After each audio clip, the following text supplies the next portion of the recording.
Dang, man. That's COVID head. Should I turn my camera off? No. Are we recording? We are recording. Remember, we do the outtakes. I know. I'm always careful now. Hey, you think I care? Holy shite. This was a fun one. Sitting down with this year's DOTY, Bri Willams, and the man who helped create the award, Nathan Wood. We had to get through this one down to Dorks, but I think Jeff and I did an okayerish job. We got some extra help from a surprise guest. This is what we call a tease in the biz. This episode is full of passion and knowledge bombs and fun as we talk about the movement, the award, and the CPC's recent event. Hold on to your butts.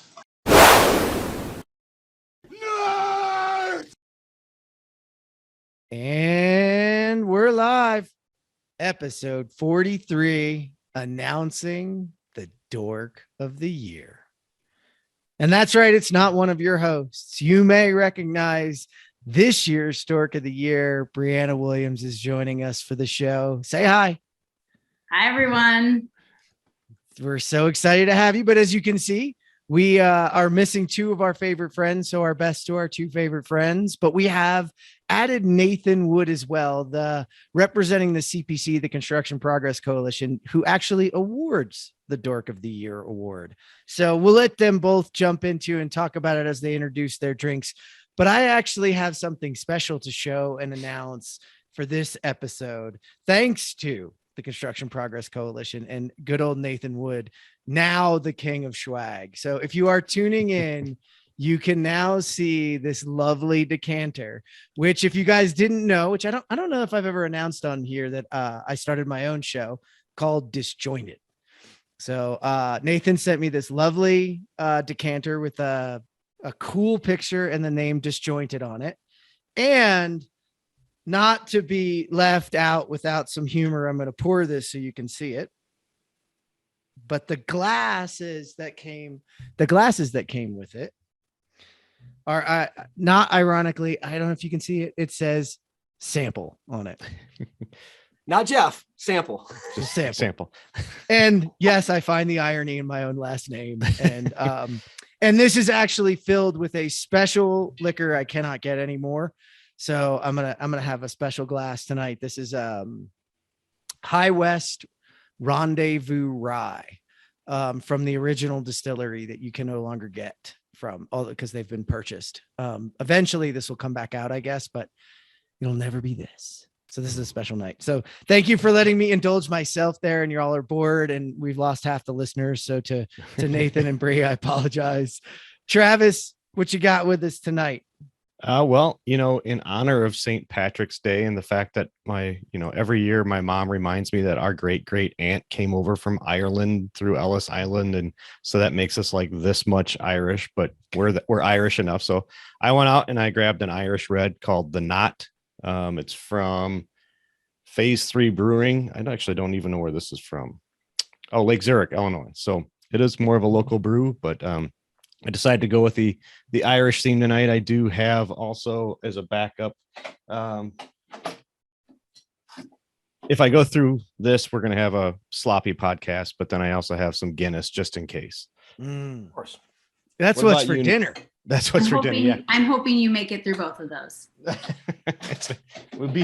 Will be a very irreverent podcast. It may be anyway, some of the topics we were talking about before. So Nathan, why don't you go ahead and go next and we'll leave our honored guest for last.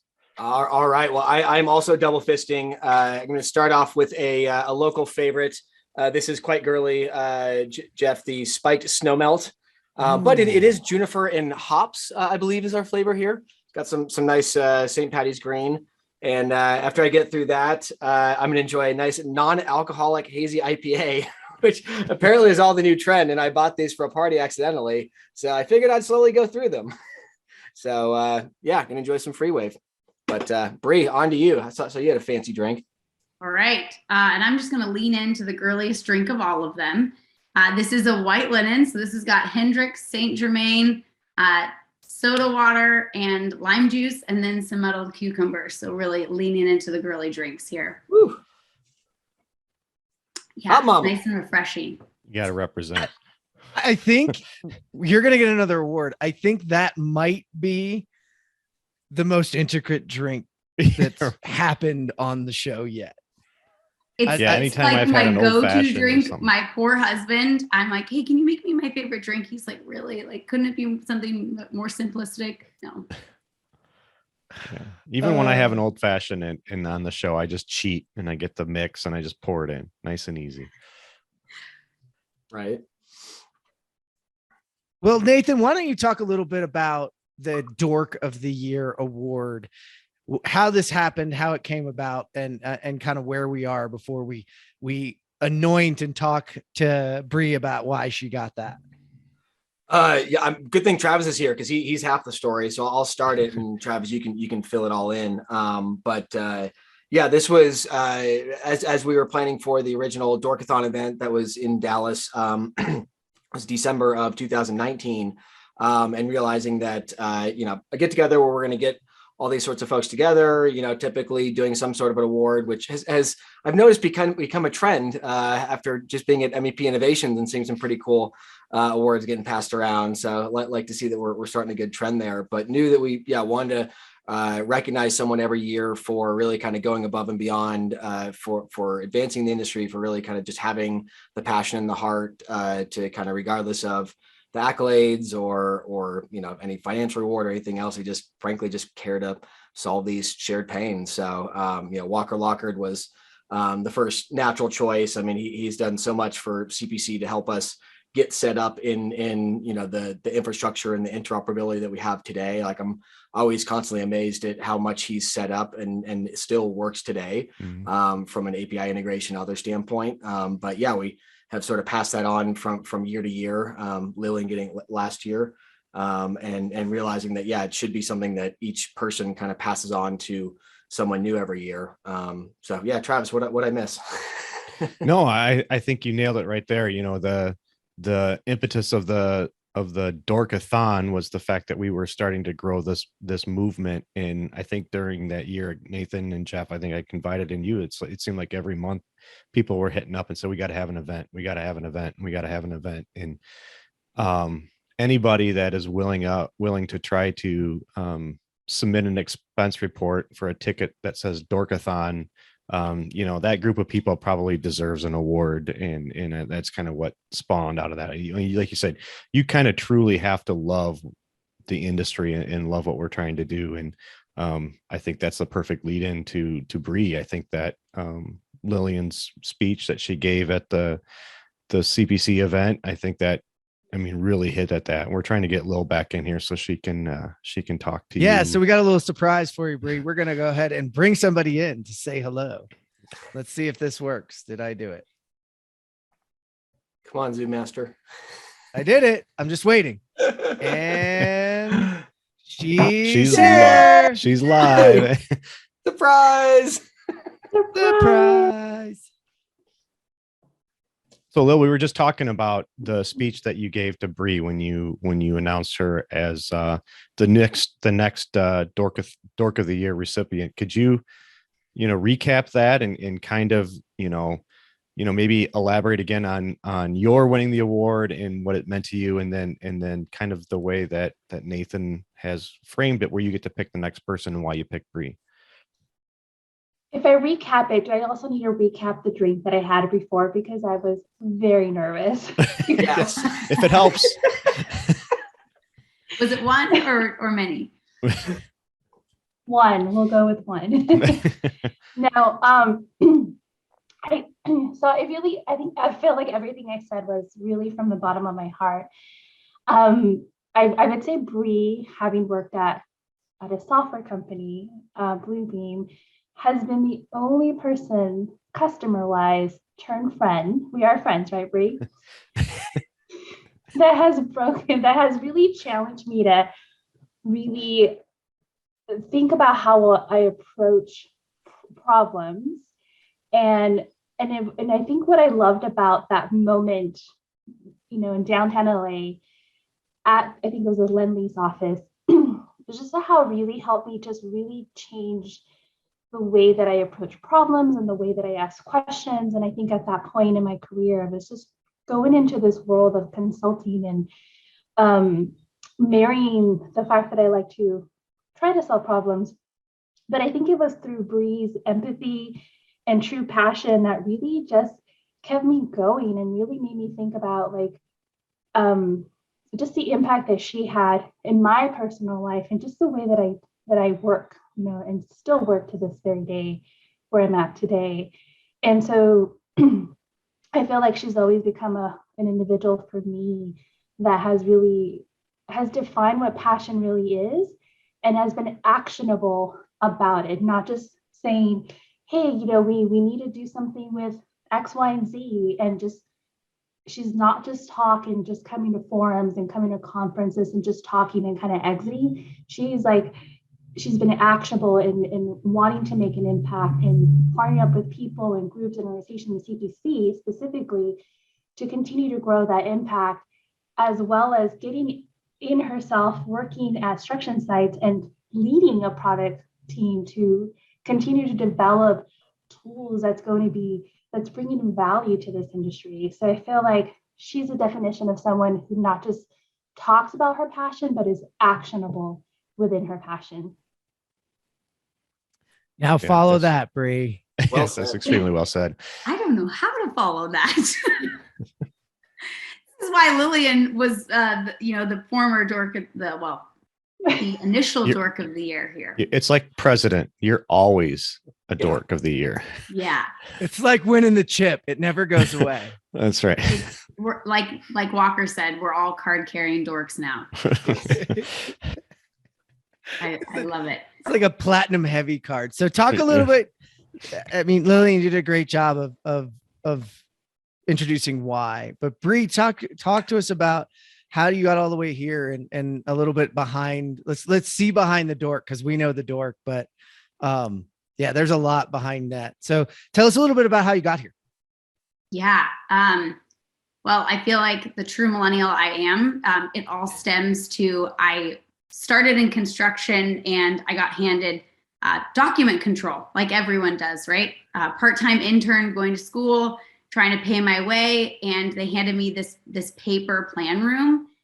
And I realized like I was going to college to be able to like move papers around that were the size of me. And I hated it. Interscene Lillian comes in with Bluebeam. I was frustrated with the paper set. I wanted to create an electronic plan room. And I found that the best way to get out of the current job that I was doing was to find a way to like automate it or find tools or software to do that. And so I worked with a bunch of really amazing people in the industry to find a solution. And at that point in time, Bluebeam was best in class for document control.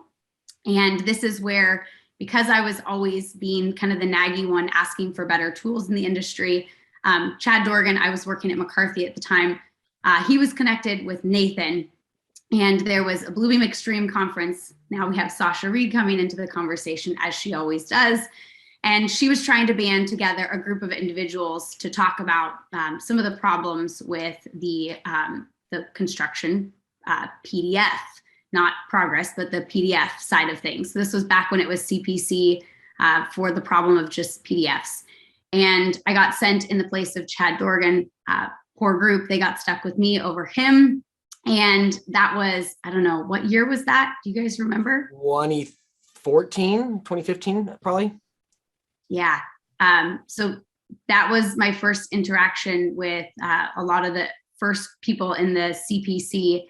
And I was kind of blown away that I wasn't the only person, working on this problem, and that there were people who were far ahead of where I ever thought I could be.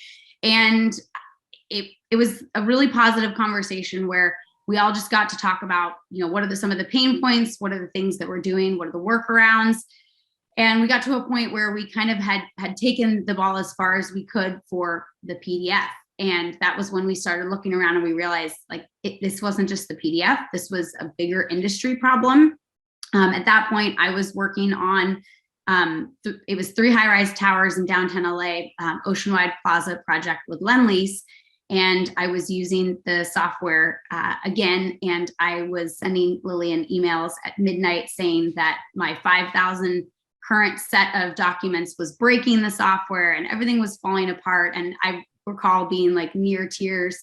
And Lillian came and spent extra hours helping me clean up all the information that had been lost and things that had broken.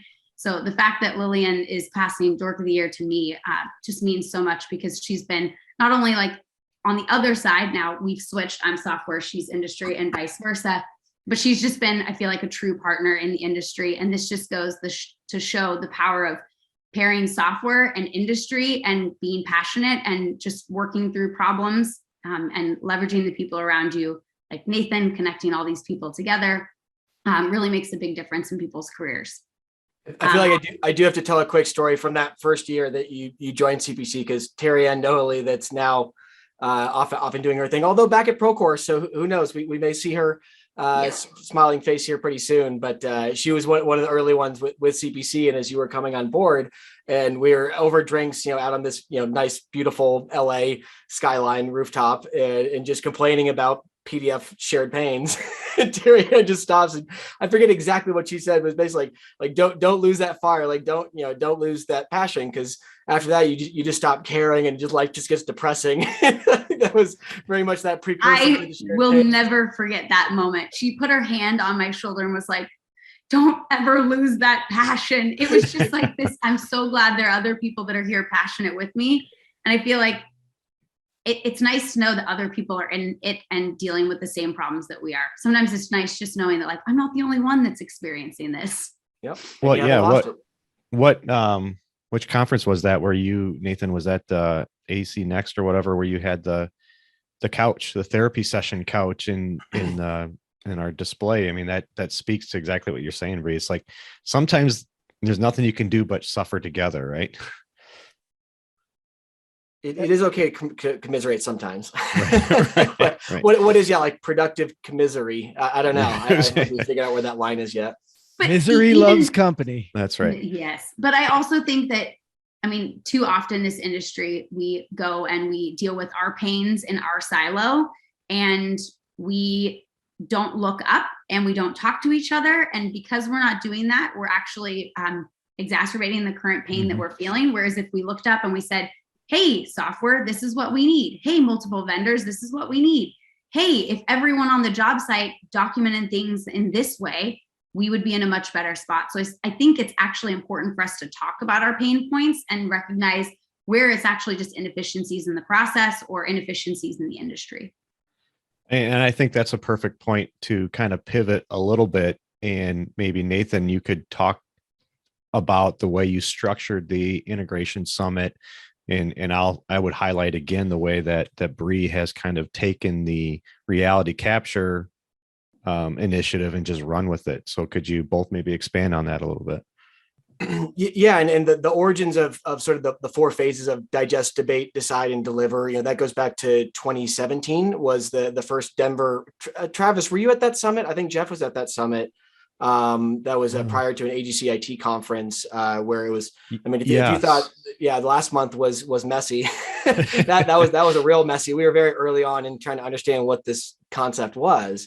But it produced a white paper report that dove into a lot of the RFI shared panes and took apart an existing standard like AGC XML for the RFI and really got to some interesting conclusions that it isn't just, this one state of answered and responded, that, that response can have cost impacts, can have all these other things. So, by really looking at one workflow, whether it's reality capture for production and progress verification, or it's RFIs, or it's submittal handover, or payment applications, all these different aspects have multiple different stakeholders that need to exchange information in order to release something usually pretty significant that has some sort of a cost or a schedule impact to it that's on that critical path. So I think that kind of ties it all together and gives you some sort of a framework, but yet leaves it loose enough to just kind of see where the conversation goes, which the more we get groups like this together, we can come up with some really interesting ideas that we wouldn't be able to come up with on our own. I think it's like the island of misfit toys figuring out how to work together and like save Christmas. Only Christmas is the construction industry. Like I know when I got there, it was like, none of us are alike, but we all like somehow work together. And you're right, Nathan, that first one was at that like bespoke WeWork type place. Right. And And yeah, the co-working. yeah, we broke out into small groups and it's come a long way. I mean, that event 2 weeks ago, 3 weeks ago, I don't know. Time doesn't matter. Doesn't work for me anymore. Time's a construct. Yeah, it's a construct I do not believe in, or just don't understand. I think is more of it. It was so crazy to watch. We had 7 of them going on at once, right? Yes. Yeah. Which was wild. We could have had up to 10. I was fearful if we would get 10. I think 7 was about right. Yeah, we had a lot of great feedback, and I think just, the team chemistry was a big one, both, a positive and something that we can improve on next year, just being really intentional with who we invite to those groups to make sure that we have, appropriate representation from each of those impacted perspectives, and that the team lead is really kind of responsive and empathetic to that situation and can make sure that everybody gets heard, because it's so easy to just fall into that loudest person in the room, kind of just write whatever they say, and to like really make sure that you're listening to everyone is it's an art form that I know Bri's gotten good at all these virtual roundtables and everything we've done over the years. Yeah, I think that's a really good point. And one of the best things that I think came of the workshop that we did was having multiple different people from different stakeholders, from different perspectives, from different industries. Was really industries meaning like software versus construction versus architecture. I think that is where the magic happens, because if we sit in our silos and we only talk technology to technology, GC to GC, we're not able to really unlock the power of where we can go. And I know a lot of those conversations we've taken back, and sometimes you have to look in the mirror and say, are we doing things the right way? Are we following CDX? Are we making sure that our data is open and available? And it's really important that we have those conversations and we look internally and say, are we following what we're preaching right now? Yeah, I like what you're saying too about the different perspectives.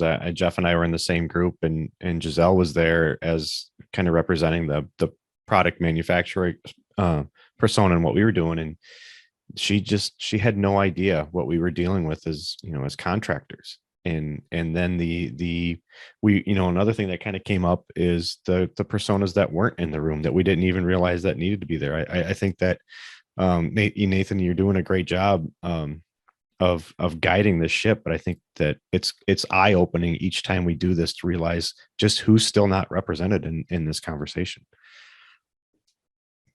And speaking of Giselle, we have to plug, she made an amazing blog post for those that want to go into even more detail of kind of what we did and a different, kind of fresh eyes perspective on it. I thought it was fantastic. Her ability to kind of capture everything that happened as a brand newcomer. Whereas, again, all this stuff, because it's always floating in my head, I feel like it's all natural. So to see that regurgitation from someone that it's brand new to, I think was really cool to me. And one of the big takeaways that, Bri, you've been this and seen the evolution of something very messy to something less messy as we figure out what this version of standards is for construction. But yeah, it was cool to see that from a very different perspective than who we would normally have in the group. And Lil, I don't want to leave you out. I mean, you've graciously popped on and turned on your camera and everything. What, you have recently changed personas. How is that? How has that maybe changed your interaction at these kinds of events?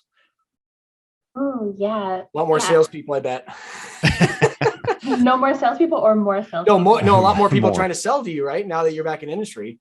Yeah, that is really true. And I almost, I don't know how candid I can be about that. I mean, I appreciate, I definitely, having, been working for a software company and just the need to, meet quotas and support sales. I think on this side, it kind of feels like I wish that those relationships were more genuine. And I feel like that's where I feel a bit cross. I'm like, I know now you want to talk to me because I work for a general contractor and I appreciate that, but I wish we could have been friends before. So to be totally transparent, I'm a little bit on the fence at times. And I feel like with folks that I've known for a long time, and I know that their relationship is genuine, like, absolutely, let's continue the conversation. But with folks that I've never, that kept me at bay just because, like, oh, you're with, blew me, like, we're going to be friends from a distance. Suddenly you want to be my friend. I'm not friend, but have an acquaintance with me. It throws me off because I tried to talk to you before, and I try to not maybe put aside who we work for, but to really truly focus on like why we're here. We all have this common denominator of why we're working in this industry. And that's where I've come from. But it's also a bit sobering to think that not everyone's here for that same reason. So I'm trying to learn how to balance that and just know that for some folks it's just a job. For me, I think the construction design DNA has been part of my entire life and will continue to be part of my entire life until, I don't know, something happens. But so I'm trying to balance it all. But I also feel that I get perspective in working with other vendors and being able to push back and say, asking for clarity and being a bit more, assertive and saying, no, I need this information. This is very dependent. So I feel like I have the upper hand in understanding what the software world is about and kind of being able to get technical with them. So I feel like it has worked in my advantage. But I also just feel, it does feel weird to be on this side, but I feel like my heart has always been on this side of the fence. And I feel like this sort of detour of how I started working for a software company was really more because I needed a job and nobody was hiring me at the time. Because, our contract was ending, and I think it was a happy coincidence, and it ended up being a great ride of my life that really brought me so many experiences and relationships, all of you here till today. And I don't think I would have had I continue going down a different path. I think you hit on a couple things there, Lil, that are really awesome. I mean, there's three of us here that have, well, and Travis, you were on software in a different industry, but have been on the software side of things. So that have traversed. And I don't think it's a coincidence that we've all created bonds outside because we've traversed. So we kind of have an empathy and an understanding for both sides. And I'm checking with our producers. Yeah, you're allowed to say anything you want on here. And there's a lot of like used car software sales people out there. Sorry to the used car people. That's even being mean to y'all. Right. That just want to sell you crap. And it's actually, in my opinion, why the construction industry is in the hole it is when it comes to technology, because it's kind of like how our trades and GCs and others don't, because they've been burned. Mhm. Like it's not some fake scar. That stuff is real. It has happened. We have been oversold. We try not to name names of anybody on here, and I'm not gonna, but y'all know who they are. Just look in your past. Or if you don't and you're at a contractor, ask your boss, ask somebody who's been around for a while. They'll list them out to you. And we have to have that. I love that you did that, Lillian. And there's also this, and since I come from outside the industry before, there's this misunderstanding that like educated consumers is a bad thing. It's not. It is if you're a used car software salesperson. It's or don't not. understand what you're selling. Yeah. Right. Well, and understand what you need, right? I mean, how many times has a good software been implemented to a problem they don't have? It doesn't matter how awesome my stuff is. If you don't have the problem that I solve, then I'm just a useless piece of software to you. Like, that's a critical component that we all get, because you're not just hurting one of us, you're hurting all of us. And I think it's great to have these kind of conversations, Jeff, and you've talked about it before, and we had Chad on from Plexus, and we talked about the shady side of software sales and everything like that. Is you don't really, I mean, I understand from a sales standpoint, you want to close the deal, but in the long-term goal of a company, you really don't want to sell software to a company that doesn't use it, doesn't need it. It's bad karma. It's real life bad karma that actually can bite you in the ass later. Yeah. Just you also realize, think go about ahead. just acquiring logos. Mm-hmm. If you're selling them something they don't want, you're going to have churn, which now we're really diving into the software talk. You don't want churn either. So it's better to focus your energy on the right customer and be truthful about what you do and build deep, meaningful relationships with the customers you have. I had $1 for every startup with DPR Construction's logo on their website. I'm like, I know they don't use that software. Well, and on the flip side, like the sprawl I was at, okay, I think I can spit this out. Advancing Construction Operational Excellence down in Denver last week, and somebody popped up a slide, because part of operational excellence is really getting a maximization out of your processes and your technology and melding them together. And she put up this slide, and I was like, I think that's every software logo like I've seen in person. I know there's 3,000 of them, but like I think like 2,400 of them don't actually exist. There's like 600, and I think you have all 600. There's no way you use all of those. But that's the part and parcel of what we've got to do. And Bri, you're now on our side on the software side, and you've straddled both. And I think that logos and that churn. So for people who don't know, is if you buy a product, especially a SaaS product, and you use it for a little while and then you don't re-up, you've churned out. We'll see you later. That's software as a service, not a TLA. FFLA. FLA. It's a FLA. Yeah, I did it. It's a FLA. Software We're not as supposed a to define service. those on this show. We're all nerds. We're supposed to know them. Yeah. March is going to be so disappointed in us. He is. If he was here, he'd throw a flag at you. That's right. There's no defining. If you can't keep up, don't listen. That's right. No, You're not Google nerd it. enough. Give your nerd card back. I also kind of want to jump in and say I would say anytime I get in a room with a vendor that I know that came from the industry, I can absolutely trust that individual because that person knows the pain point that we're going through and it can speak to it. So that immediately builds trust for me. And I would love for sales folks to understand the value of the industry knowledge is gold. And,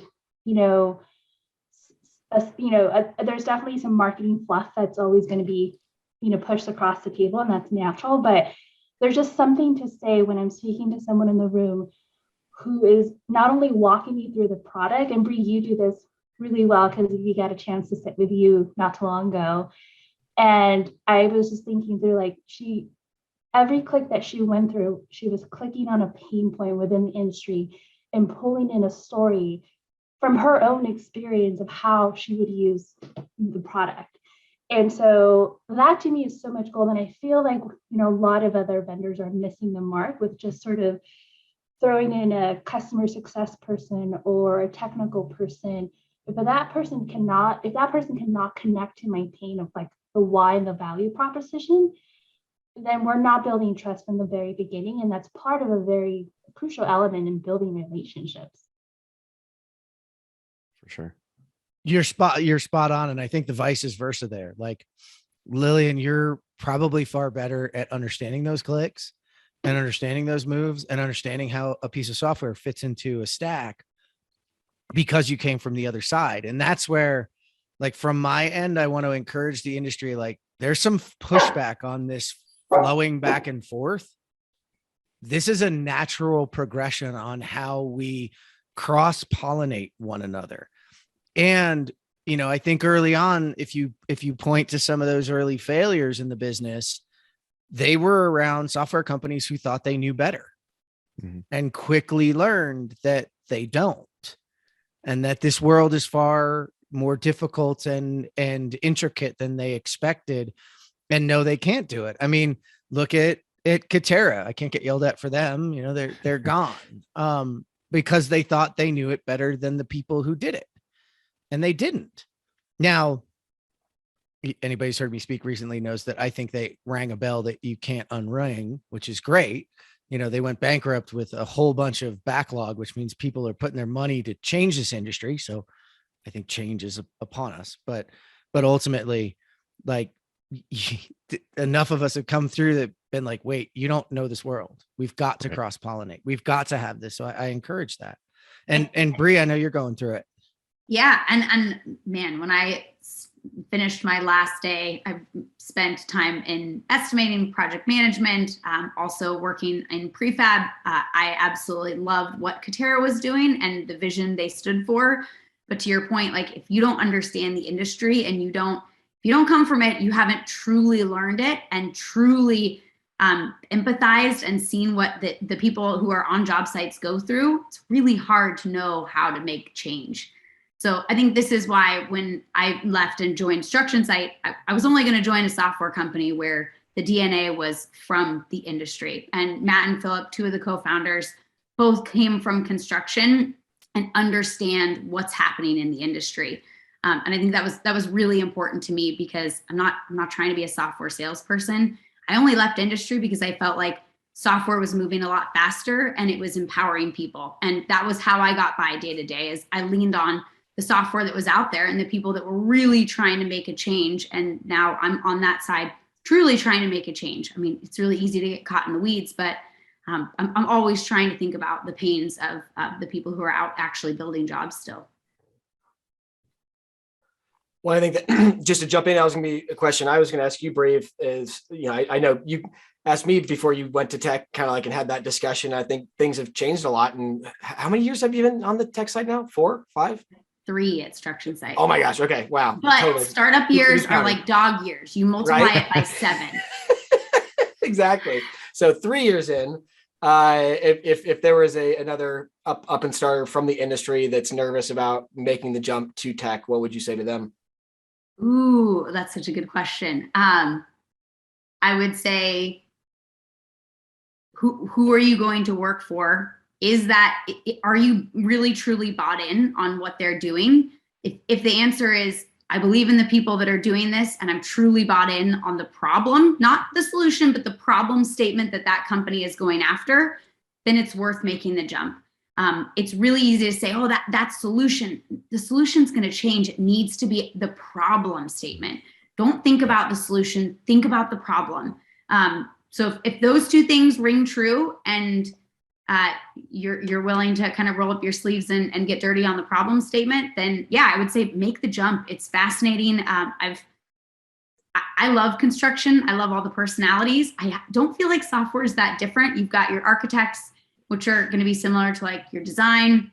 You have your engineers are going to be similar to your developers. I happen to be in the product role, so it's kind of like the person who interacts with all different groups. So I still feel like the personalities and the kind of opportunities to work with different mindsets is still there. So it's just been fascinating seeing what technology can do. We're working with a lot of data scientists, computer vision, PhD, and it makes me feel really simple when I have those conversations. But it's cool being the steward that tells them what are the things that they could be focusing on to really move the needle. And does it change a lot when you go from helping one company with a lot of different problems to helping a lot of companies with the one specific problem? Ooh, I think it's going to depend on, do you want to go broad or do you want to go deep? Like if you want to focus on, figuring out what technology you could be using, integrations, if you want to be thinking about how can I really cast an impact on the one company, then I would say the broad, staying inside of the company, the innovation role, that could be great for you. I never fell into the innovation role. I felt like it was a lot more about like just finding new technology and less about how to genuinely like implement it on a job site. So I struggled with that role because a lot of those folks had never done it. And like Lillian, you were amazing because you sat down and said exactly how do you need to be using this tool.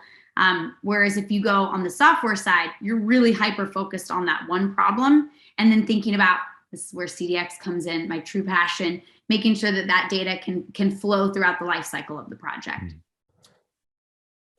It's awesome.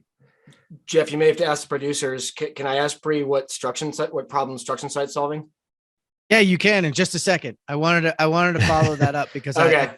You certainly can. Hold on. Because I like that problem versus solution thing. So the executive producer has preempted your question. Yes, I believe we're okay. You hit on something, Bri, that I think is super important, and I'm not sure, Lillian, if it played into your move or not. But one of the other things, you got to connect with the problem statement. You must connect with the leader. You talked about Matt and Philip, and I love those guys, and I think they're awesome, and I think they're worth their medal.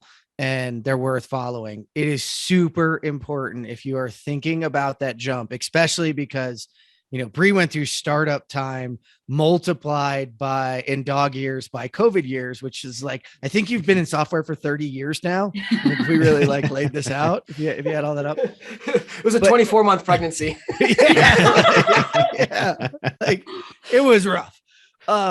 You have to be, because in that world, while our problems are similar, but they are difficult, and you must believe in that leader and that leader's vision.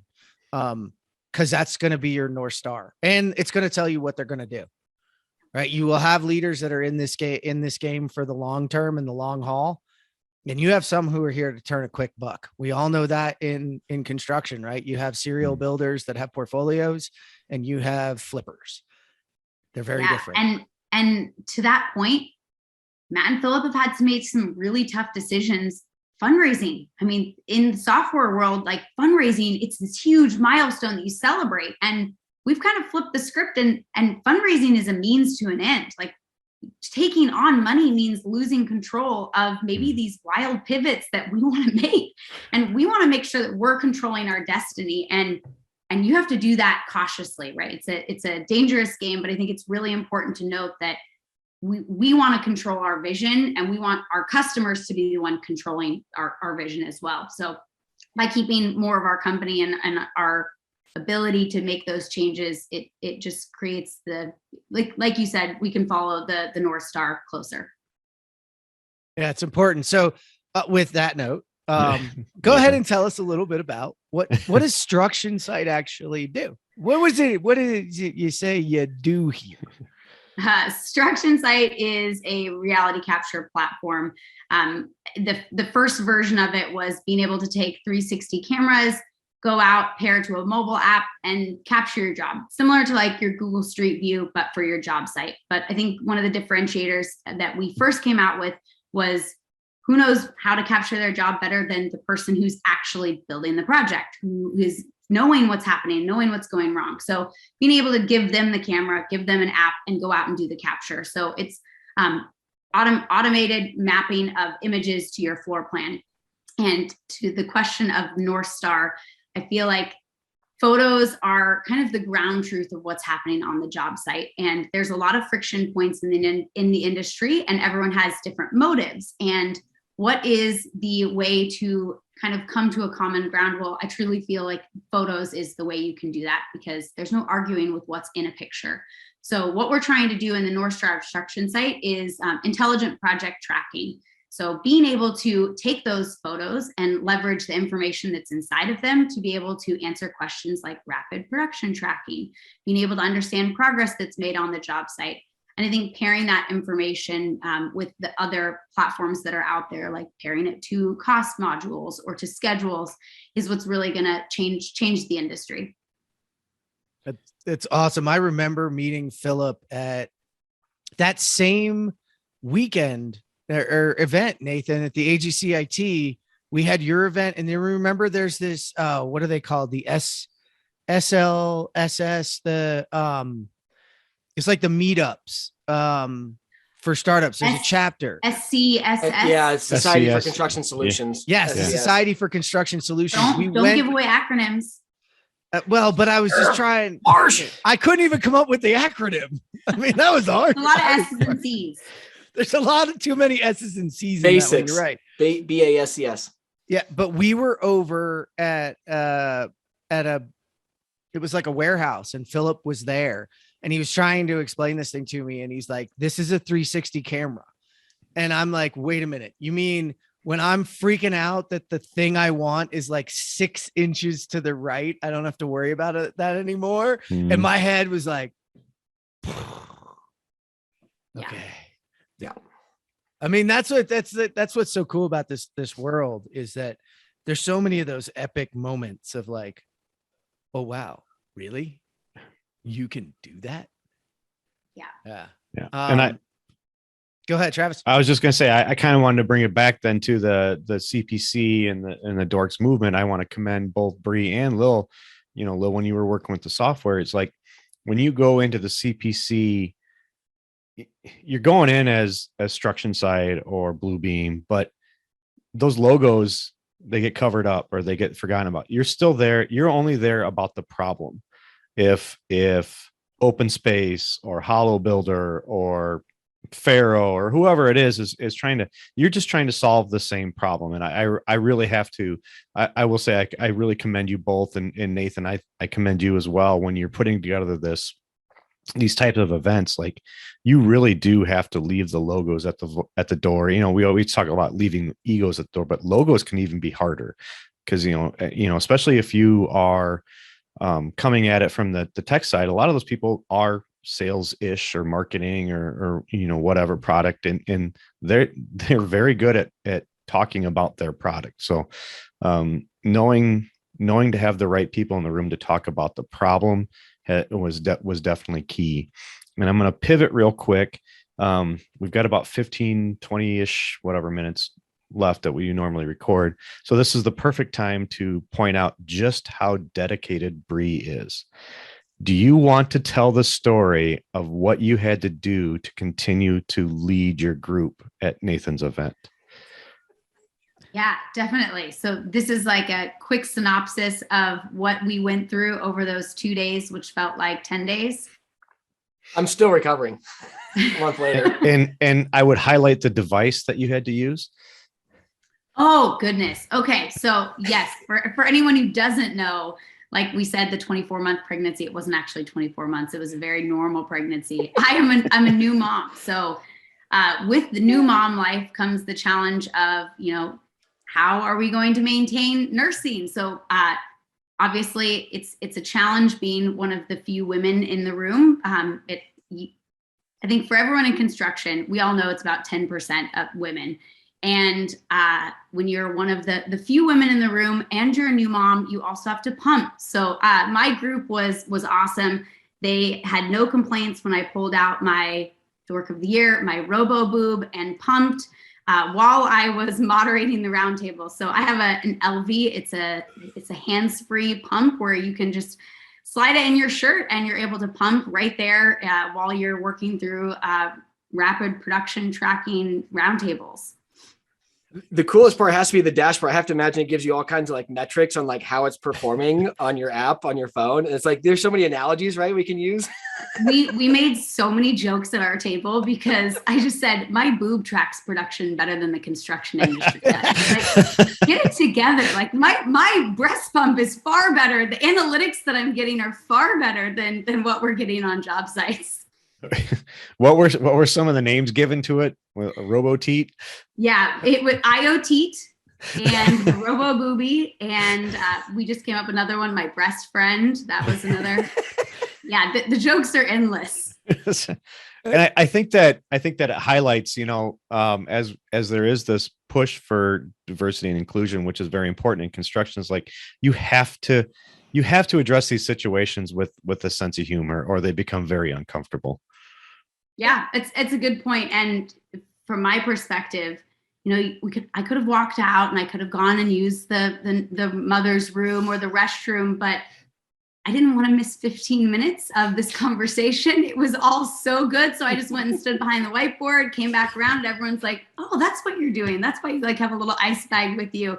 And no one batted an eye. It was really impressive watching a group that isn't necessarily a majority women accept me and just say, this is great. This is awesome. And a lot of people were like, oh, I have kids. I know what it's like. Way to go. And it was really cool to see that and experience it.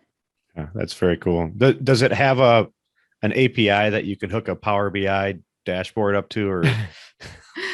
No, but I would say the Bluetooth connection is construction sites got to get it together. That Bluetooth connection is amazing. There's no worry of connectivity issues. But I will. Awesome. Speaking of connectivity, we were talking about this, Bri, because I was able to with the Insta 360 get a go down the ski run at Vail and get a site walk down one of the runs. But what was amazing was that the ability to connect to the 360 camera through the instruction site app was actually easier than it is to connect to that device through their own native app on the iPhone. And like how much effort, I know you said the developers, went through to get that Only right, about but 2 also how years of work. important, right? But that's so important to get that right for the superintendents, because if it doesn't work once, they're never going to trust it, right? That was the conversation we had. If it doesn't work once, it's gone. Like it's never going to get used Right. again. You hit on so many things there that I don't know that the CPC ever knew it was going to really get involved in play No, such Jeff, a big I know role. everything. I see everything. Great prognosticator. The great prognosticator over there. But that, I think that was the right group to have that, but I can't, I said I wasn't going to make any more jokes or think about it, but all I can think is my hacker side is like, how can we hack it? Like what, like what information is this giving me? It's like, how do you hack the breast pump? I don't know. That Nick, I'm looking at you for, ways to protect that, but also It's probably a gateway into everything or something. Yeah. Your ability to come there and talk, I learned something, and I learned some things when I was facilitating it, but I probably learned more, Bri, when you were talking about the experience that new mothers can have having to leave. I always thought having those places was like a good thing. And I think, in retrospect, they're somewhat of a nice stepping stone, but you articulated this really well. And I want people listening, because we do have a major male audience, is like that 15 minutes or 30 minutes for you to go do what you need to do takes you out of a conversation and actually relegates you. And that's something that's considerably interesting to talk about, that I don't think I didn't think of it that way. And I imagine if there's that one, there's others. Yeah, absolutely. And I think it can be uncomfortable and it can be awkward, but I'd much rather have the 15-second, the 1 minute of like jokes, which honestly, I love the jokes. And if anyone knows me, I love a good pun. So the more puns, the better. I'd rather just rip off the Band-Aid, have that awkward conversation and move on. And I feel like there hasn't been anyone that I've encountered that hasn't been able to like, okay, we had the awkward moment and it's passed. And everyone's done that. And I think the more that, this just goes back to the roundtables that Nathan, that the CPC hosts. It's like, we got to have the uncomfortable conversation and then we can move past it. And I think we're all going to be better off for it. And I think recognizing the points where we may be like outcasting someone because of a situation, it's important to recognize those. Lillian, I think that hit for you too. No, I did. Brianna, I want to definitely give you kudos for, being uncomfortable, but also claiming your space. Like, this has to get done. It's going to happen. Deal with it. So I feel like oftentimes as women, having celebrated, WIC Week last week, I think, we as women forget to claim our space, and we feel like we need to excuse ourselves or give a reason why we need to step away. And I think as an introvert myself, oftentimes I can't deal with crowds. I need to step away, and I don't know how to excuse myself from people and say, I'm so sorry that I wasn't fully present, but because at the very moment I'm freaking out because there's way too many people to talk to. And I think, I think we forget to,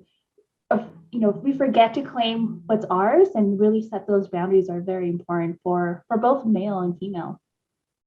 And I want to add one thing here is, I feel like sometimes we build things up in our head, like, oh, this is going to be an uncomfortable moment. And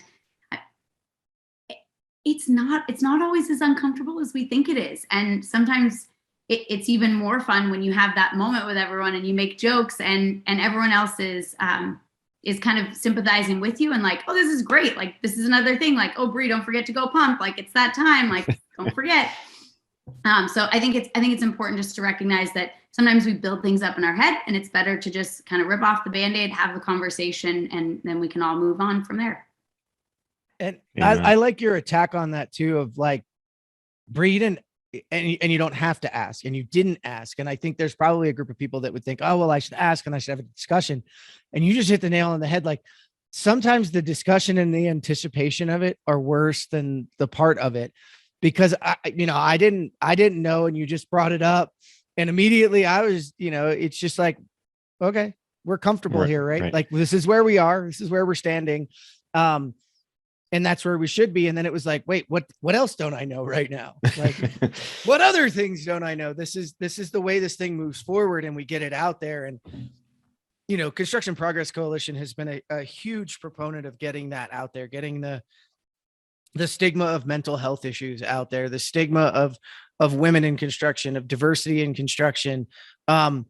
It's a group of us coming together, the CDX of people, right? Like, how does this all work together? And I was really proud that went down. And of course, in true dorkness, you know, we went down the dork route but like you said, it was fun.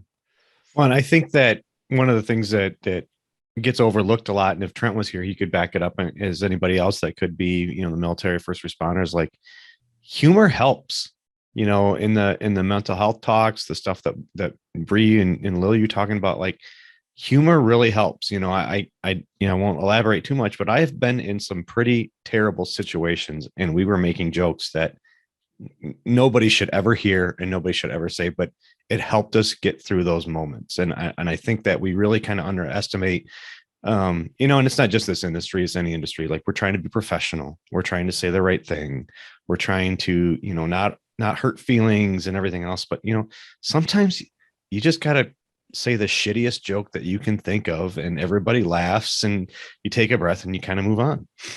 Yeah. Or you go, oh, okay, I guess I can't say that joke anymore. Right. It It's one or the other. Either it's funny, or you go, oh yeah, I guess I can't say that joke anymore. Well, that one flopped. I learned that one. But I think if you're making jokes about yourself, it's okay, right? Right. Yes. Right. Like Big difference. the joke was I was a fembot. That was the other one. Context. A lopsided fembot though. Yeah. Watch boob job. that was your other one. No. There's nothing going on. I just have a really bad boob job right now. Yeah. Didn't you guys know that's actually why I was out for a couple months? See, it's okay if you make the joke about yourself, right? Yeah, exactly. If one of us, I don't know if one of us said that, we'd be canceled. We'd be shut down right now. Yeah.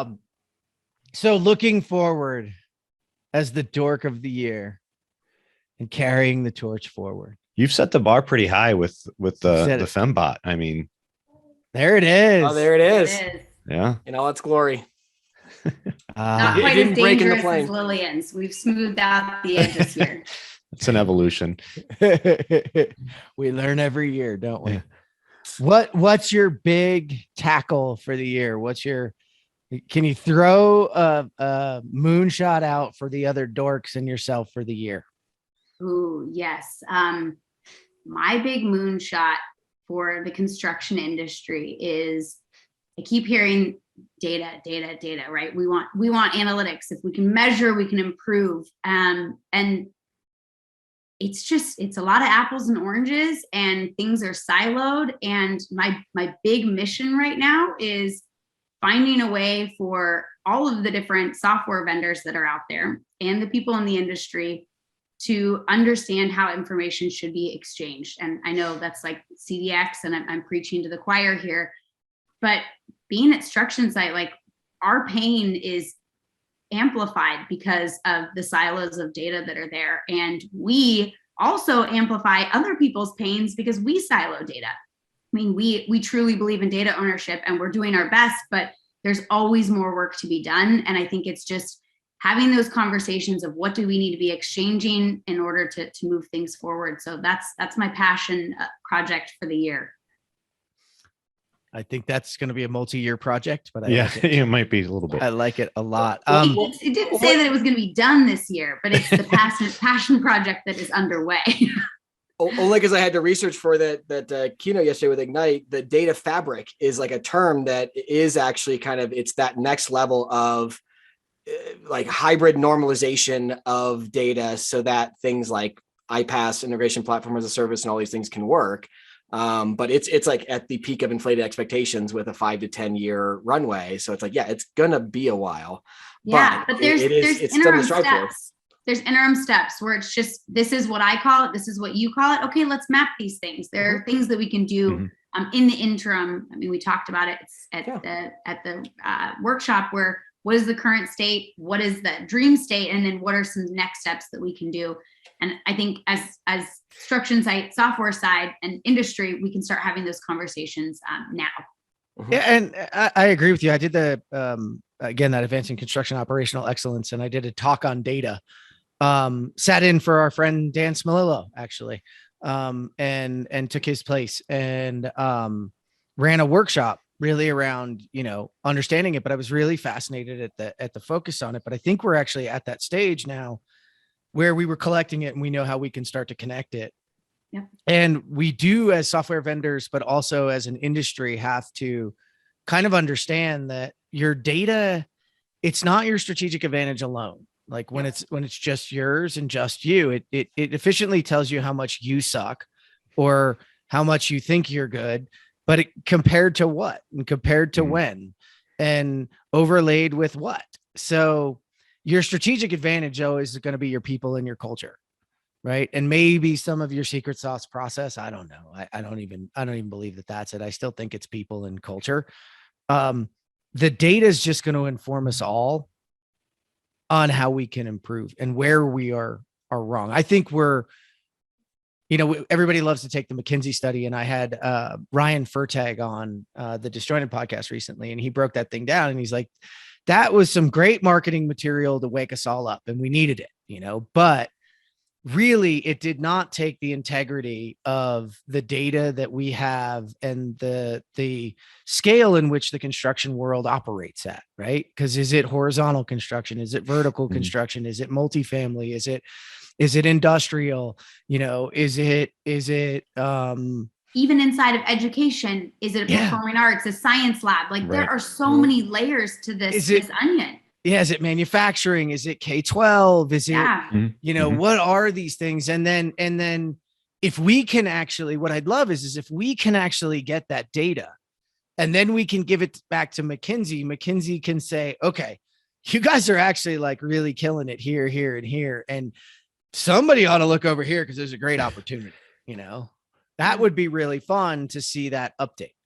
And I think this information should be, if we can start digging into this information right now, which all of it, I think construction is pretty digitized at the moment, but understanding and digesting that information is really challenging. If we can start digging into it, the general contractors are going to have a lot better chance of understanding where the inefficiencies are. Or owners or architects. It could be any of the parties or stakeholders. Yeah, I think that you're right. The industry is highly digitized. We still need that translation media to really kind of level set everything. But I think that there is a lot of opportunity there to analyze all that stuff. I agree. I mean, look at the power of democratized data in things like Waze, in crowdsourcing. There is a ton of opportunity for the construction industry to utilize that data to drive change. And I think that the industry would be willing, especially given the new workforce coming in, to crowdsource information and crowdsource ideas. What do we talk about all the time about all the knowledge that's locked in the heads of the people leaving our industry? Josh Boner and I did a talk, and it's like, 11,000 people leave every day in this country. I mean, not just in construction, but they leave the workforce every day. That's a lot of knowledge.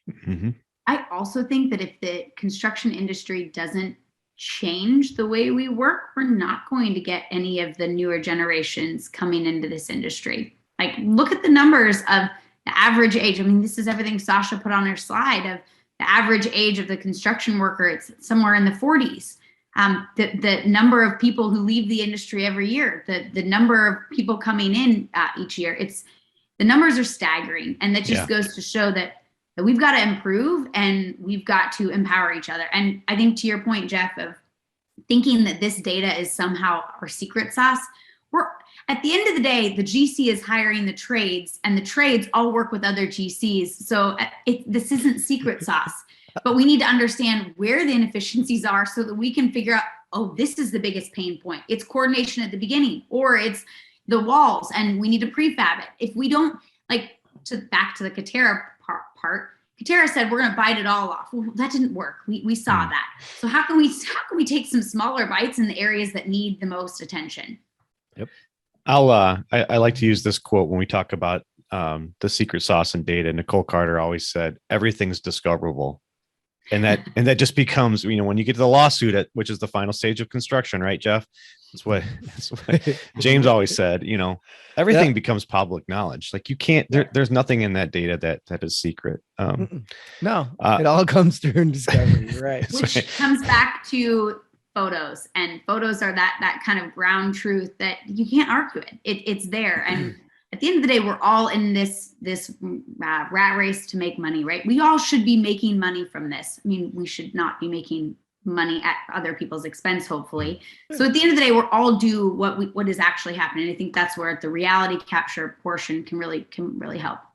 Yeah, I was just reviewing my episode with Rod Foley like right before this, and I say that all the time, Bri, and I'm glad to hear you say it. It's like, can we just get it out on the table that like everybody is here to make money in some respect, because it's the fuel. It's okay. The fuel. It's okay. It's the fuel that runs our engine. But here was my point: is like, my favorite thing is when a GC is like, yeah. I'm like, do you like your trade partners? I love them.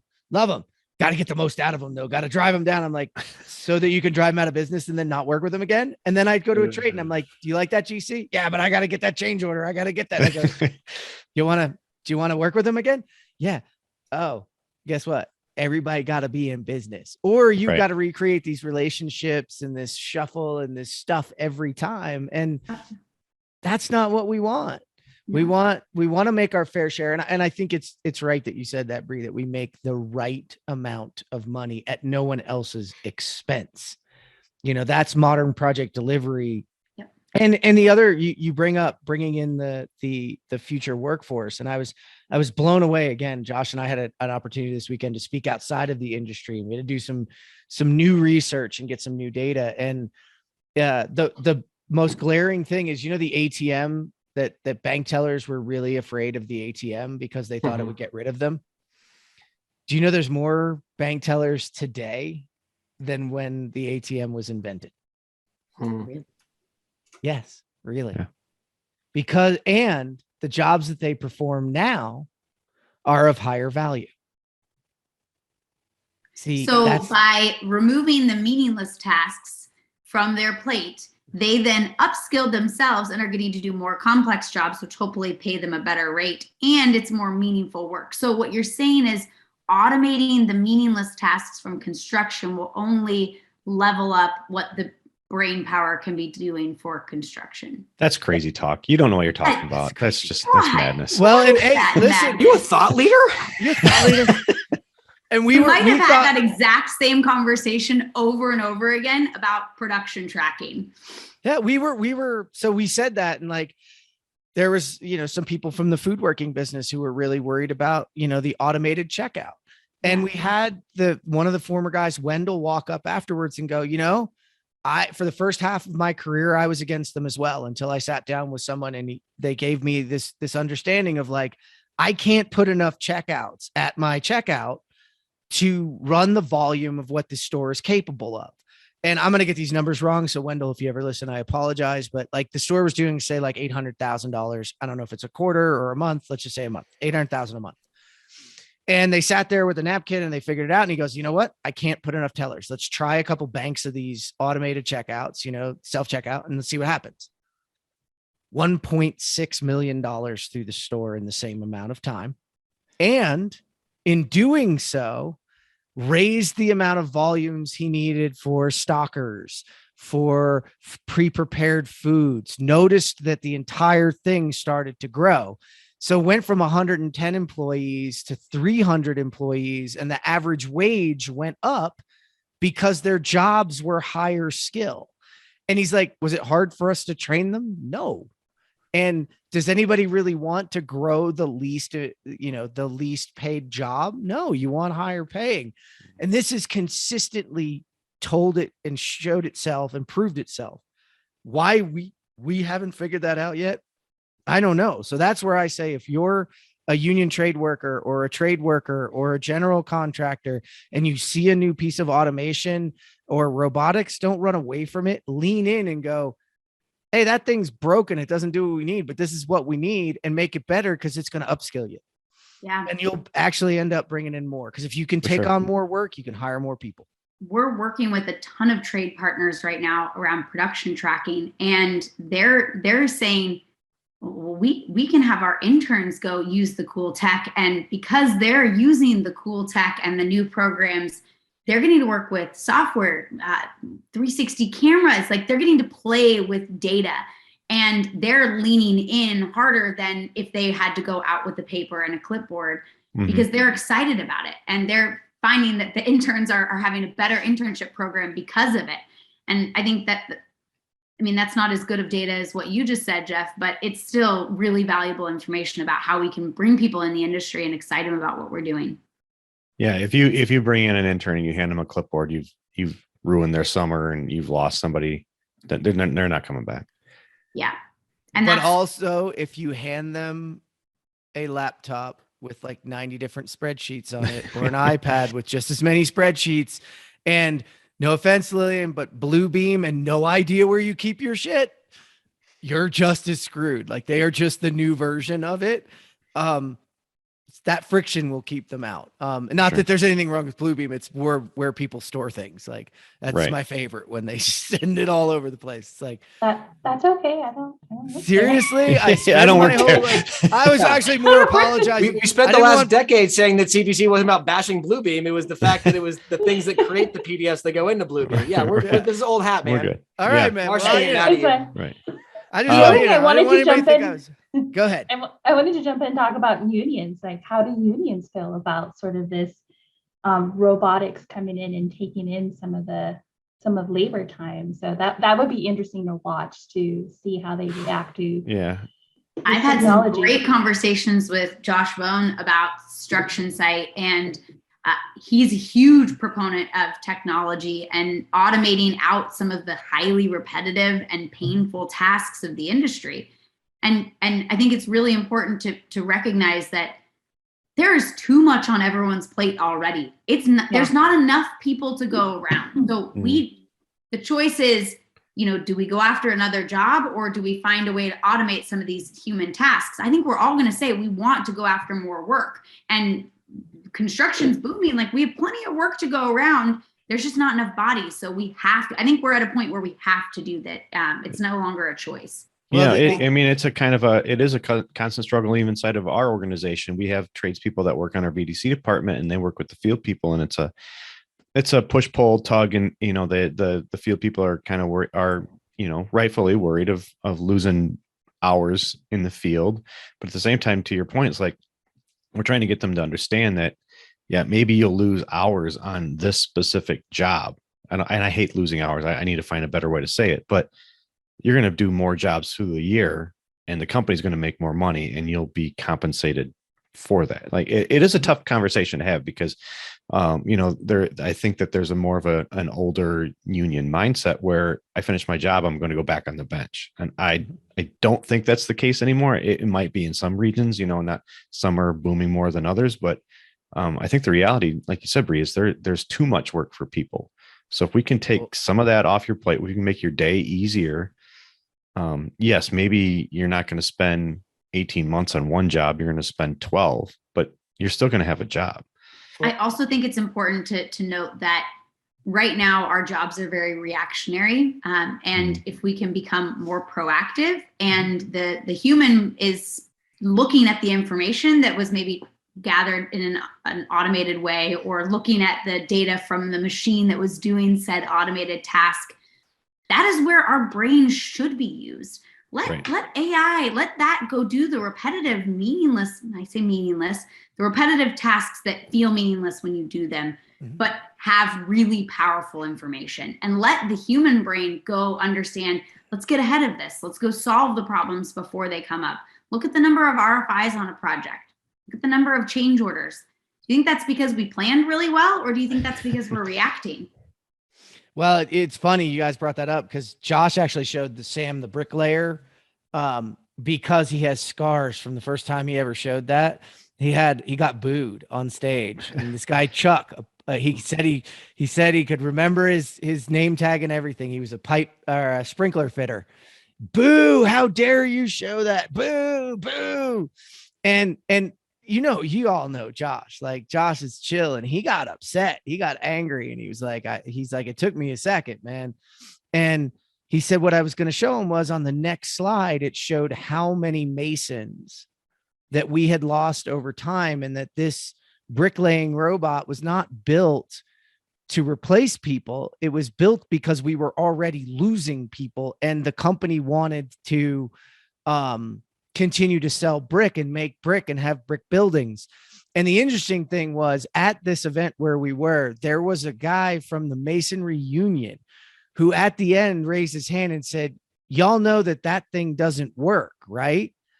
It's construction robotics, and it works in very specific. It has some serious limitations. Not that it doesn't work.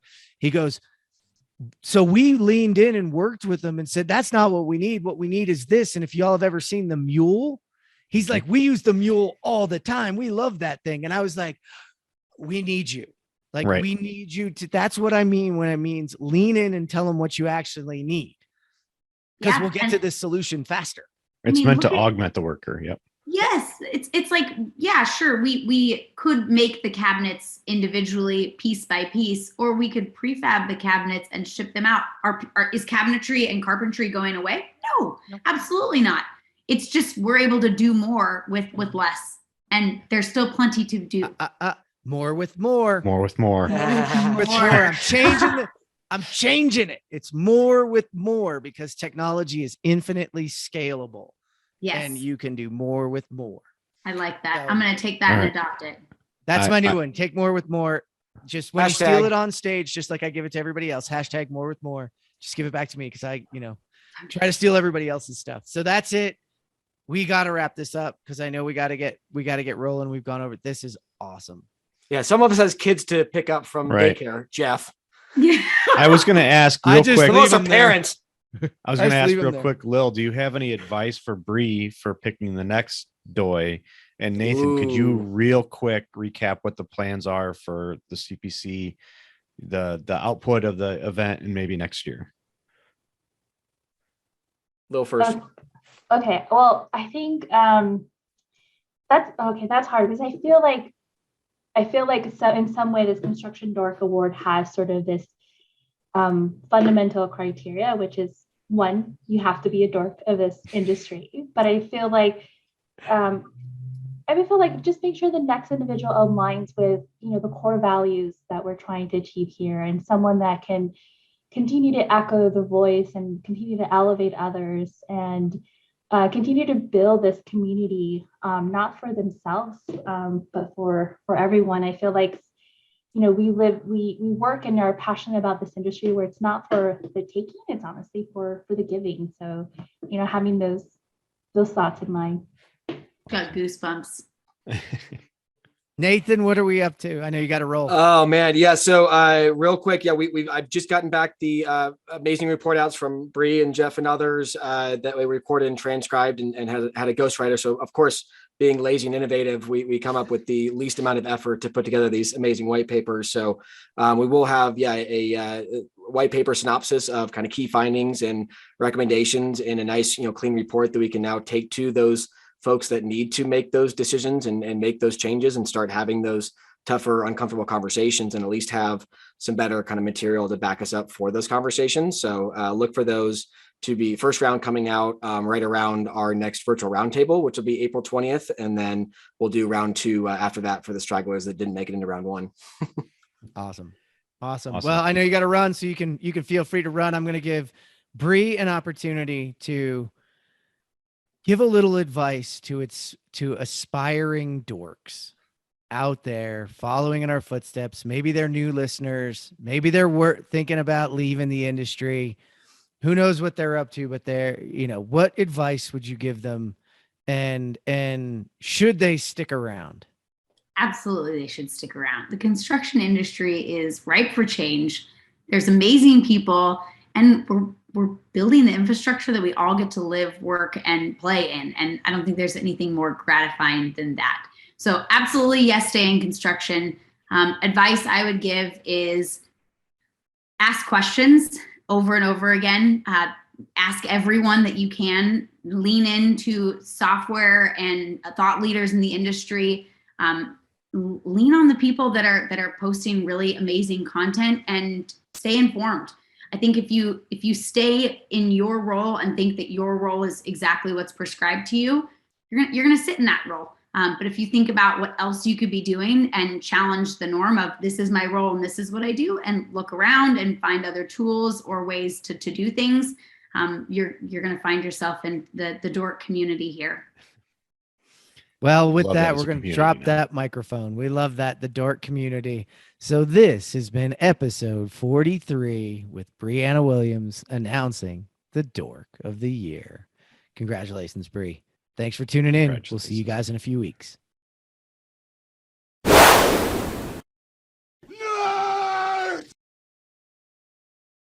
First booked my flight.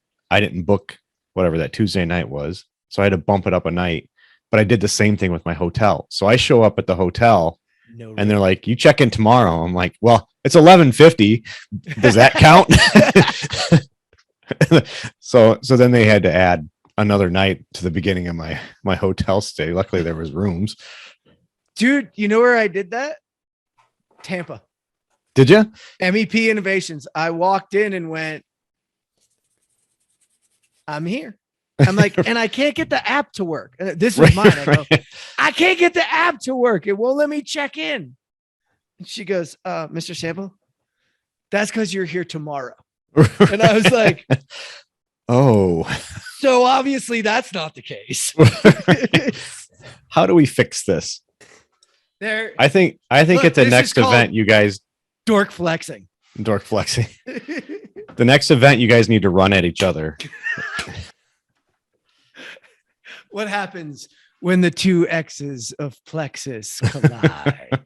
Two X's of plexus. That's what it says. It's the two X's of plexus right there. It's my breast friend. Oh, come on. She's got mom jokes. She's got mom jokes. He's got mom jokes and robo boobies all day. Hashtag alpha mom. Alpha mom. Alpha Oh mom. God. Nathan, you're getting the Slack all formal and stuff. You know, I feel like every couple years I'm like, maybe we're ready for it. And then I always get back to email, and then I'm like, maybe we're ready for it. So we'll see how it goes. Travis, I love you. Thank you. What's that? I just looked right over your head and I can see it. Yes. What he's there for. I do these things on purpose. I feel a little bad. I'll say it on the show, but Bri, you need to yell at Jonathan for putting your head in the middle. So I'm obscuring your face. It should looks be like over you've here. got long hair. I'm blocking. Yeah, right. Framing you. Yeah. Oh my gosh, when you blend into me, that's weird. You got to do that. Oh my God. This is way too much fun. With Bri. With Bri. Yeah, you got to do that. It's like you just switch your body. Right.